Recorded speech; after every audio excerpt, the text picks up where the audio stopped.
James is asking, what opportunities do you foresee for finance-related startups, for example, peer-to-peer lending? So for that specific example, I do have a friend who was actually almost like the controller or the VP of finance for a venture capital fund, and he is launching a mini fund that is all focused on peer-to-peer lending.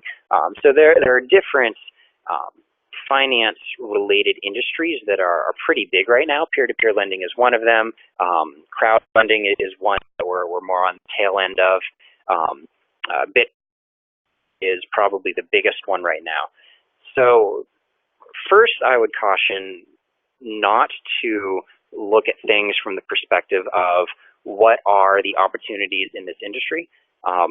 It is important that you be operating in an industry that is growing. It's much easier to ride a wave than it is to fight the tide.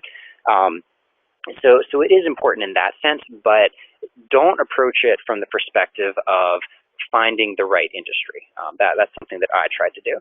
Take it from the perspective of trying to grow as a person, growing your skills, growing your passions, and pursuing the problems that you're interested in solving, pursuing the things that you like doing, and having that turn into a startup in whatever industry that's going to be.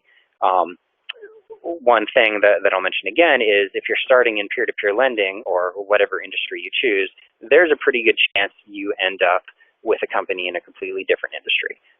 That happens more often than not.